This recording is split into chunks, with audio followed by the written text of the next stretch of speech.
Assalamualaikum warahmatullahi wabarakatuh.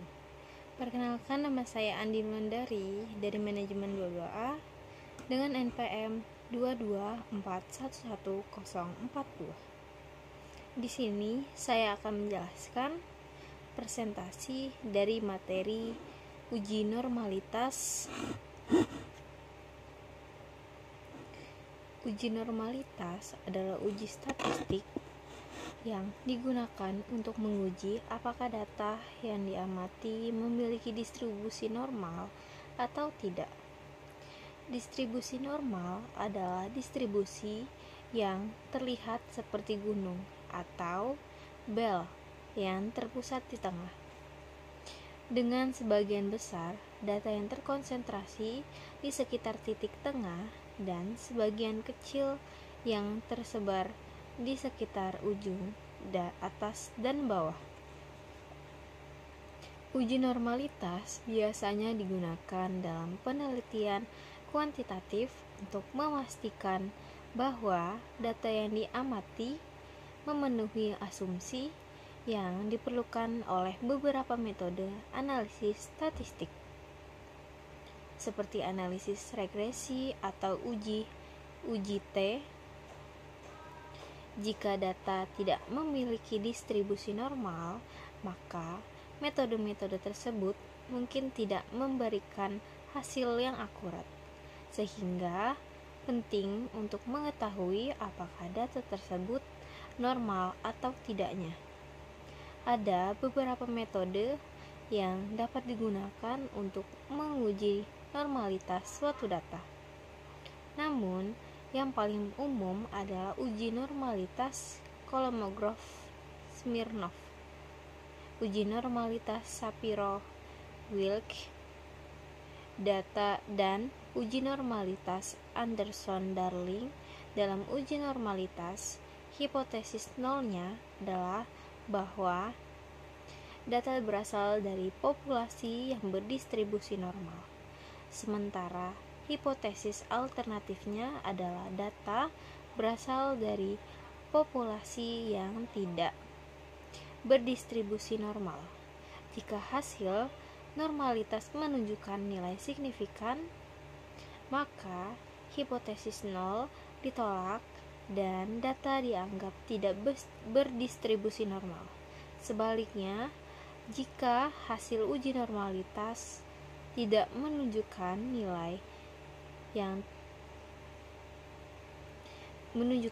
signifikan, maka hipotesis nol diterima dan data dianggap berasal dari populasi yang berdistribusi normal. Slide selanjutnya yaitu terdapat tujuan.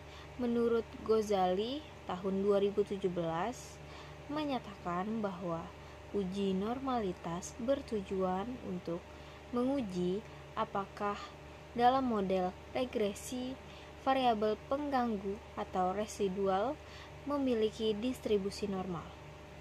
Model regresi yang dianggap baik adalah memiliki distribusi normal atau yang mendekati normal. Dan yang selanjutnya yaitu metode chi-square dalam uji normalitas. Metode chi-square dalam uji normalitas yaitu yang pertama, chi-square disebutkan juga sebagai chi kuadrat. Chi-square adalah salah satu jenis uji komparatif non-parametris yang dilakukan pada dua variabel, di mana skala data kedua variabel adalah nominal, yaitu apabila dari dua variabel ada satu variabel dengan skala nominal, maka dilakukan uji chi-square dengan merujuk bahwa harus digunakan uji pada derajat yang rendah. Yang kedua yaitu uji chi-square menunjukkan uji non-parametris yang paling banyak digunakan. Namun, perlu diketahui, syarat-syarat uji ini adalah frekuensi responden atau sampel yang digunakan besar. slide selanjutnya yaitu terdapat rumus dari metode chi-square dalam uji normalitas. Keterangannya yaitu x pangkat 2, yaitu yang berarti nilai x pangkat 2. O1 sama diartikan sebagai nilai frekuensi observasi. E1 diartikan sebagai nilai frekuensi expect atau harapan luasan interval kelas berdasarkan tabel normal dikalikan N atau total frekuensi atau P I kali N. N adalah banyaknya angka pada data atau total frekuensi. Slide selanjutnya yaitu ada nilai Z score dalam uji normalitas. Z score diartikan suatu ukuran penyimpangan data dari nilai rata-ratanya yang diukur dalam satuan standar deviasinya. Jika nilainya terletak di atas rata-rata, maka Z-score-nya akan bernilai positif.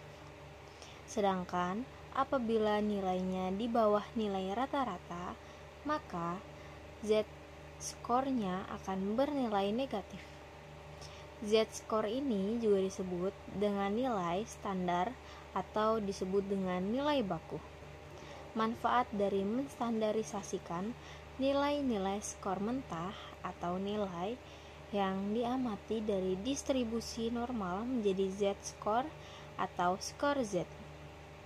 Ini adalah untuk memungkinkan kita untuk menghitung probabilitas skor yang terjadi dalam distribusi normal dan juga dapat memungkinkan kita untuk membandingkan dua skor yang berasal dari populasi yang berbeda. Slide selanjutnya yaitu ada rumus dari nilai Z-score dalam uji normalitas. Untuk mencari Z-score atau nilai baku ini, kita perlu mengetahui nilai rata-rata atau mean dan standar deviasi suatu populasi, karena rumus untuk menghitung Z-score adalah dengan mengurangi nilai yang diamati atau skor mentah dengan rata-rata populasi dan kemudian dibagi dengan standar deviasi. Berikut ini adalah persamaan untuk menghitung Z-score. Z sama dengan X dikurang R per O. X sama dengan nilai rata-rata yang diamati atau yang disebut dengan skor mentah. Sedangkan R rata-rata populasi. O adalah standar deviasi populasi. Z adalah Z-score atau nilai baku. Dan di slide selanjutnya yaitu ada prosedur untuk menghitung uji normalitas 6 langkah.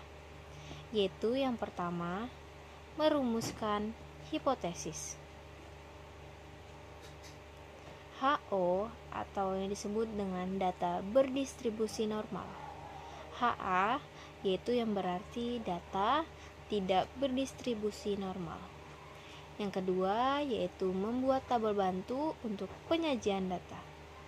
Yang ketiga, membuat taraf nyata untuk mendapatkan nilai Chi kuadrat. Tabel rumus Chi kuadrat adalah X pangkat 2. Tabelnya yaitu X pangkat 2. DF yaitu yang berarti derajat kebebasan. DF sama dengan K dikurang 3. K yaitu banyaknya kelas interval. Sedangkan A level signifikan sama dengan 5% diartikan sebagai 0,05. Yang keempat yaitu menentukan nilai uji statistik, yaitu mencari nilai Z-score dan Chi kuadrat. Dan yang kelima yaitu menentukan kriteria pengujian hipotesis. HO ditolak jika X kuadrat pangkat 2 hitung lebih besar dari X2 tabel.